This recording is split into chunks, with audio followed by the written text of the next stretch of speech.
मित्रांनो, लिसन टू री ॲप्लिकेशन तुम्हाला सर्व प्रकारचे स्पर्धा परीक्षांसाठी आवश्यक असणारे ऑडिओ बुक्स, ऑडिओ नोट्स आणि इतर मटेरियल देखील उपलब्ध करून देते. धडा 6वा द्वीपकल्पीय पठारी प्रदेश, मध्यवर्ती उच्चभूमी. प्रस्तावना. द्वीपकल्पीय हा शब्द दोन लॅटिन शब्दांपासून तयार झाला आहे, पेनी आणि इन्सुला.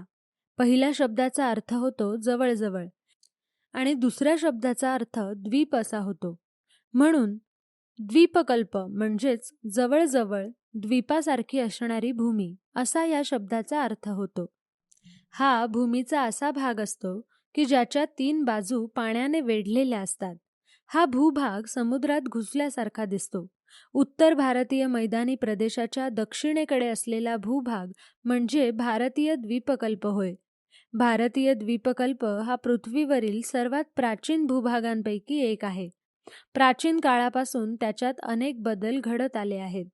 भारतीय द्वीपकल्पाचा भाग हा अधिकांश अग्निजन्य आणि रूपांतरित खडकांनी बनलेला आहे आणि त्याने भारताच्या भौगोलिक क्षेत्राच्या सुमारे 38% भाग व्यापलेला आहे.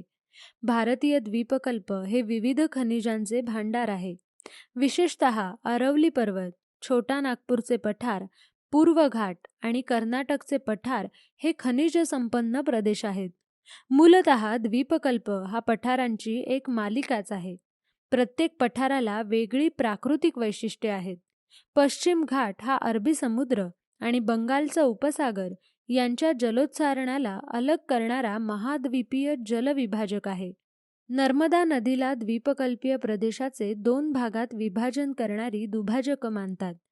एक मध्यवर्ती उच्चभूमी नर्मदा नदीच्या उत्तरेला, तर 2 दख्खनचे पठार नर्मदा दरीच्या दक्षिणेपासून ते महाद्वीपाच्या टोकापर्यंत. प्रकरण 6 आणि 7 मध्ये आपण या विभागांच्या महत्त्वाच्या वैशिष्ट्यांचा अभ्यास करणार आहोत. प्राकृतिक रचना. उत्तर भारतीय मैदानांच्या दक्षिण सीमेपासून ते नर्मदा नदीपर्यंतच्या प्रदेशाला मध्यवर्ती उच्चभूमी असं म्हणतात. त्यात प्रामुख्याने गंगा नदीच्या खोऱ्यातील काही भाग समाविष्ट आहे. अरवली पर्वतरांगा, पूर्व राजस्थानाची उच्चभूमी, माळवा पठार, बुंदेलखंड, बाघेलखंड, छोटा नागपूरचे पठार, विंध्य पर्वतरांग हे मध्यवर्ती उच्चभूमी प्रदेशाचे उपविभाग आहेत. या प्राकृतिक विभागात उगम पावणाऱ्या नद्या नैऋत्येकडून ईशान्येकडे वाहतात. यावरून या प्रदेशाचा सर्वसाधारण उतार लक्षात येतो. मध्यवर्ती उच्चभूमीची रुंदी पश्चिमेकडे अधिक असून पूर्वेकडे ती कमी होत जाते. या प्राकृतिक विभागातील काही लक्षणीय भूस्वरूपे म्हणजे अरवली पर्वतातील माउंट अबू, चंबळ नदीच्या खोल घळ्या अर्थात बिहड, नर्मदा नदीच्या दुतर्फा असलेल्या संगमरवरी अरुंद दऱ्या, मध्यवर्ती पर्वतीय प्रदेशाच्या अतिपूर्वेला असलेला कैमूरचा भित्तिकडा इत्यादी होत. पर्वतांची मालिका असल्याप्रमाणे आज दिसणारा अरवली ही भारतातील अतिप्राचीन पर्वतरांग समजली जाते.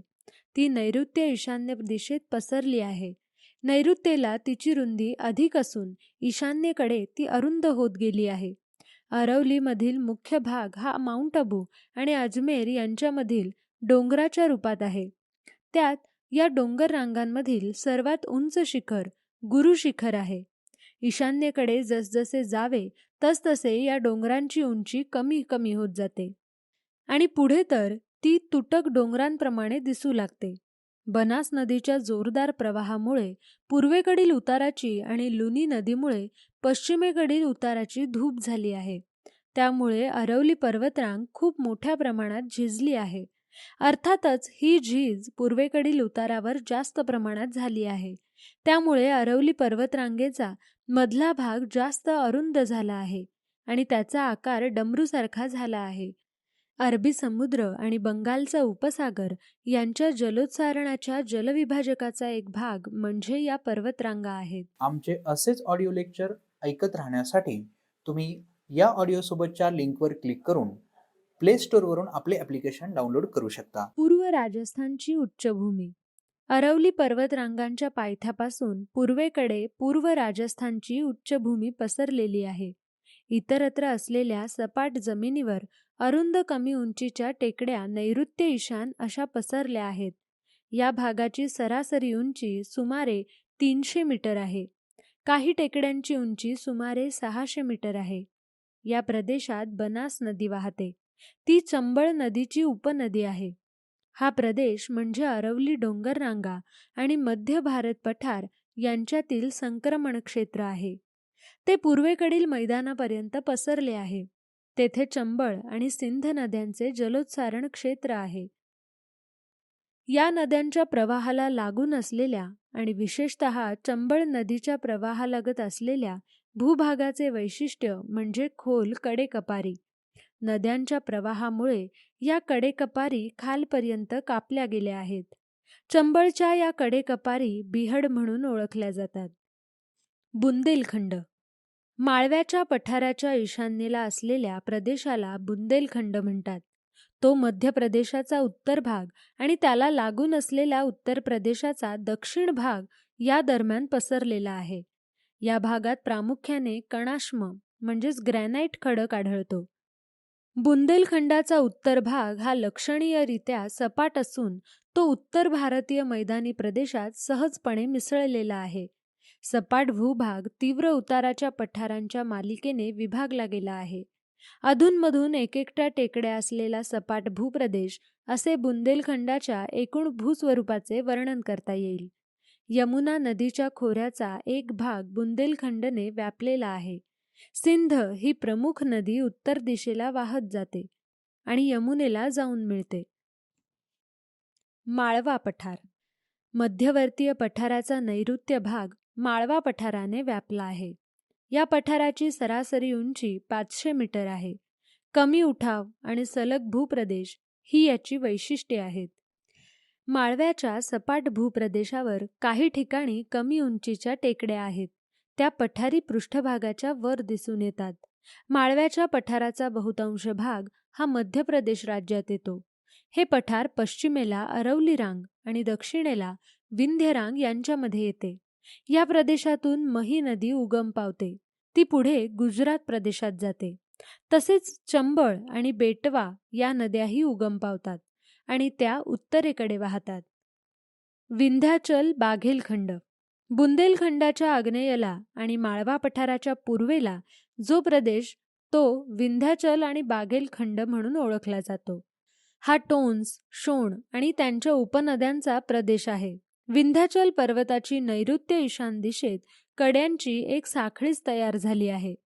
हे कडे उताराचे असून ते उत्तरेकडे तुटकपणे विखुरलेले आहेत, तर त्या तुलनेत दक्षिणेकडील कडे सलग आहेत आणि त्यांची एक भिंतच तयार झाली आहे.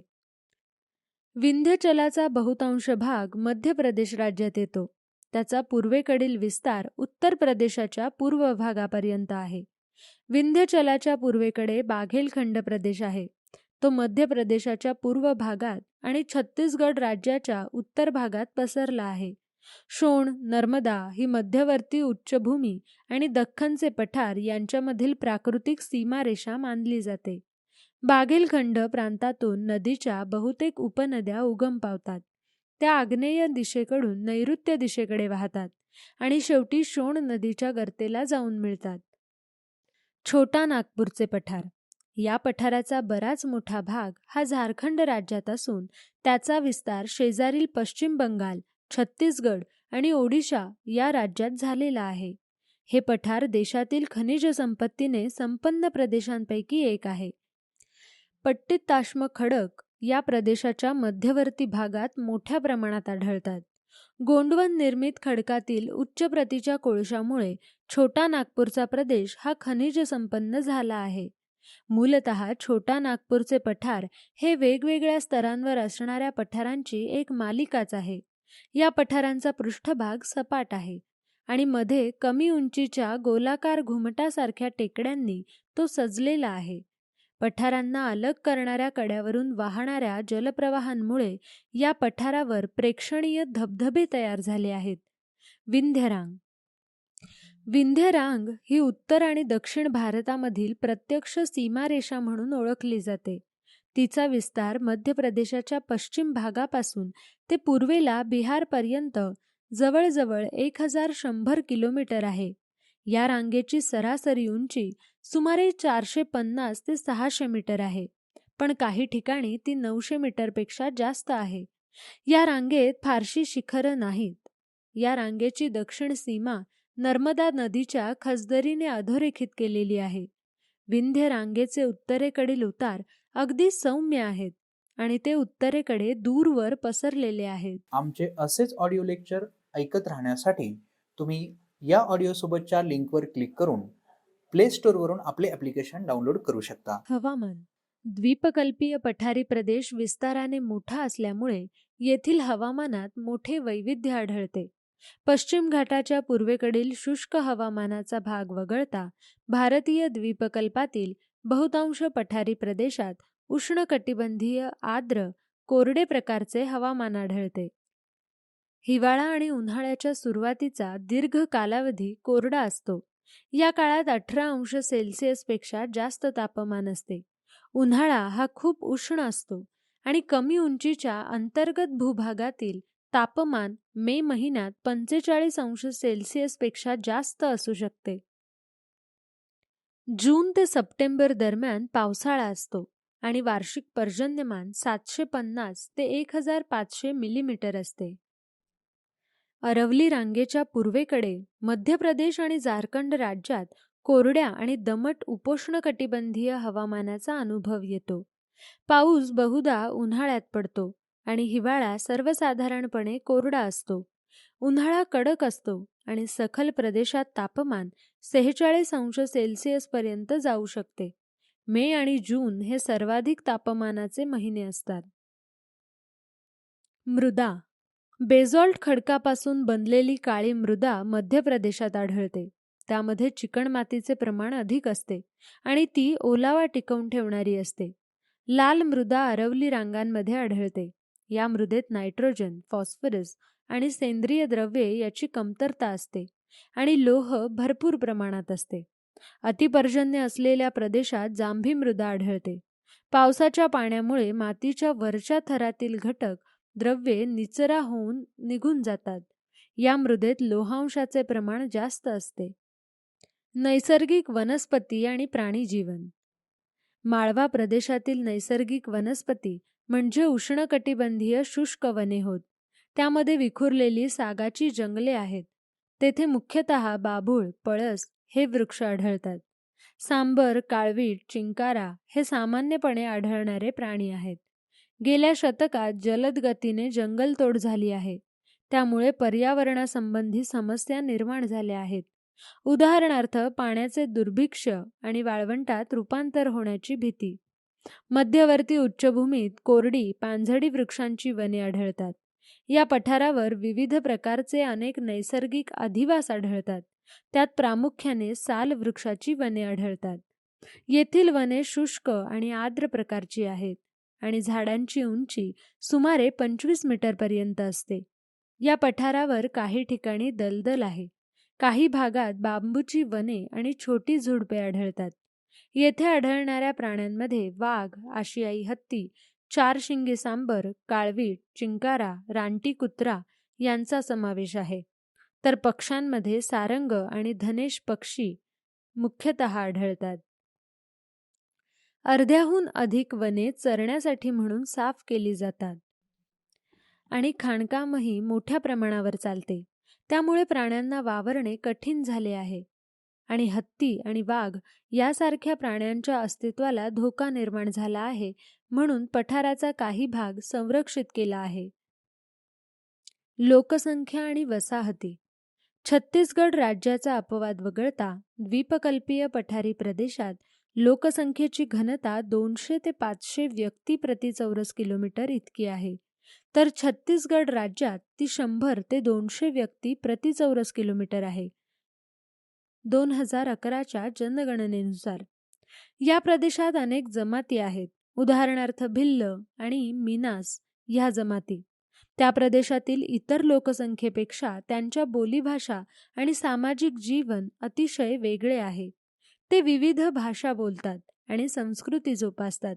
राजस्थानच्या मारवाड प्रांतातील एक भटकी जमात गाडिया लोहार हे लोहार काम करतात. शेतीची कामे सुरू होण्यापूर्वी ते या प्रदेशाला भेट देतात आणि शेतीची अवजारं आणि उपकरणं दुरुस्त करून देतात आणि विक्रीही करतात. या प्रदेशात काही काळ मराठ्यांची सत्ता होती, त्यामुळे मराठी समाजही मोठ्या प्रमाणावर आहे. इंदोर आणि उज्जैन येथे मराठी बोलणारे लोक फार मोठ्या संख्येने आहेत. तसेच मोठ्या संख्येने मारवाडी, जाट आणि राजपूत या प्रदेशात राहतात. प्राचीन काळी उज्जैन ही माळवा प्रदेशाची राजकीय, आर्थिक आणि सांस्कृतिक राजधानी होती. वर्तमान काळात सर्वात मोठे शहर आणि व्यापारी केंद्र म्हणून इंदोर उदयास आले आहे. या प्रदेशात मिश्र प्रकारच्या ग्रामीण वसाहती आढळतात. प्रदेशाचा उंच सखलपणा, जमिनीची सुपीकता, पाणी पुरवठा आणि सामाजिक आर्थिक विकास यावर अवलंबून असतात. अरवली प्रांतातील डोंगराळ भागात वाड्या वस्त्या मोठ्या प्रमाणावर विखुरलेल्या आहेत. मेवाड, मारवाड आणि अलवर या जिल्ह्यांमध्ये लांब अरुंद दऱ्यांच्या तुटक डोंगरांमध्ये शेतीजवळच्या एकेकट्या वसाहती दिसून येतात. मोठ्या प्रमाणावर विच्छेदित आणि घळ्यांची मालिका असलेल्या बुंदेलखंडमध्ये मोठी दाटीवाटीने घरं असलेली गावं सुरक्षित ठिकाणी वसलेली आहेत. विदीर्ण भूमीच्या घळ्यांच्या प्रदेशात विखुरलेल्या वसाहती आहेत. सुपीक मृदा असल्यामुळे माळवा प्रदेशात समूह रूपाने मोठ्या वसाहती स्थापन होण्यास मदत झाली आहे. छोट्या नागपूरच्या पठारावर ग्रामीण वसाहतींमध्ये अनेक प्रकार आणि आकृतिबंध दिसून येतात.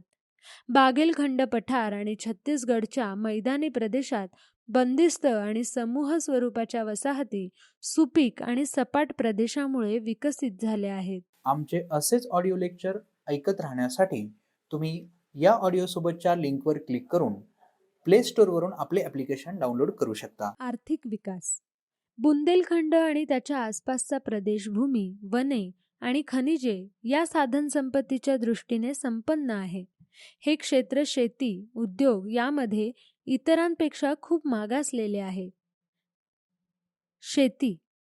द्वीपकल्पीय पठारावरील लोकांचा प्रमुख व्यवसाय शेती हा आहे. कापूस आणि सोयाबीन ही महत्त्वाची नगदी पिके येथे घेतली जातात. इतर जिल्ह्यांची अर्थव्यवस्था मुख्यत्वे शेतीवर अवलंबून आहे. परंतु जमिनीची नापीकता, कमी उत्पादकता, सिंचन सुविधांचा अभाव आणि आधुनिक पद्धतींचा वापर न करणे या बाबींमुळे शेतीचा विकास खुंटला आहे. या प्रदेशात घेतली जाणारी इतर पिके म्हणजे गहू, भात, ज्वारी, मका, बाजरी, हरभरा, मूग, उडीद आणि सोयाबीन ही प्रमुख पिकं आहेत. भारताचे द्विकल्पीय पठारी प्रदेश सिंचनासाठी पावसावर अवलंबून आहेत. बुंदेलखंडातील सिंचनाचे मुख्य स्रोत हे विहिरी असून विहिरीतील पाणी पावसावर अवलंबून असते. पाण्याचा दुसरा मुख्य स्रोत आहे तलाव. हे तलाव जिल्ह्यात सर्वत्र पसरले आहेत आणि पिण्याच्या पाण्याचे आणि सिंचनाचे ते प्रमुख स्रोत आहेत. या प्रदेशातील जलस्तर तसेच विहिरींमधील पाण्याची पातळी पूर्वीपासून अस्तित्वात असलेल्या तलावांमुळे कायम राखली जाते. खाणकाम. माळवा पठारावर पांढरा आणि लाल रंगाचा पाटीचा दगड सापडतो. पन्ना जिल्ह्यात खिऱ्याच्या खाणी आहेत. बुंदेलखंड खनिज संपत्तीसाठी प्रसिद्ध आहे. बुंदेलखंडात कणाश्म, वालुकाश्म आणि इतर मौल्यवान दगड आढळतात. खत निर्मितीसाठी उपयोगी असणारा फॉस्फेट ललितपूर आणि छत्तरपूर प्रदेशात सापडतो. तसेच ललितपूरमध्ये अतिशय कमी प्रतीचे लोह खनिज सापडते. छोटा नागपूरच्या पठारावर खाणकाम चांगल्या रीतीने विकसित झाले आहे, कारण तेथे खनिजांचा प्रचंड साठा आहे. उदाहरणार्थ अभ्रक बॉक्साईट, तांबे, चुनखडक, लोह खनिज आणि कोळसा. दामोदर खोरे हे कोळशाच्या खाणींसाठी प्रसिद्ध आहे आणि स्वयंपाकासाठी लागणाऱ्या कोळशाचे देशातील प्रमुख उत्पादन केंद्र म्हणून हा प्रदेश ओळखला जातो. दामोदर नदीच्या खोऱ्यात झारिया, राणीगंज, पूर्व आणि पश्चिम बोकारो आणि रामगड ही प्रमुख कोळसा क्षेत्रे आहेत. मध्यवर्ती खोऱ्यात कोळशाचे प्रचंड साठे सापडले आहेत. उद्योगधंदे. वस्त्रोद्योग हा माळवा प्रदेशातील एक प्रमुख उद्योग आहे. वस्त्रोद्योगाच्या मोठ्या वसाहती इंदोर आणि उज्जैन येथे आहेत. आदिवासी लोकांसाठी हस्तकलेच्या वस्तू हे उपजीविकेचे साधन आहे. रतलामचे लाखकाम, इंदोर येथे तयार होणाऱ्या चिंध्यांच्या बाहुल्या आणि इंदोर, उज्जैन आणि इतर अनेक केंद्रांवर तयार होणाऱ्या कागदाच्या लगद्यापासून बनणाऱ्या वस्तू सर्वत्र प्रसिद्ध आहेत. आता अनेक मोठ्या आणि मध्यम उद्योगधंद्यांची केंद्रे विकसित झाली आहेत. इंदोरला डिझेल इंजिन तयार करण्याचा मोठा उद्योग आहे. इंदोरजवळील पीतमपूर येथे गाड्या तयार करणाऱ्या उद्योगांचे मोठ्या प्रमाणावर केंद्रीकरण झाल्यामुळे ते औद्योगिक शहर म्हणून ओळखले जाते. इंदोर हे शहर मध्य प्रदेशचे व्यापारी केंद्र म्हणून ओळखले जाते आणि ते वस्त्रोद्योग आणि शेतीवर आधारित उत्पादनांचे प्रमुख केंद्र आहे.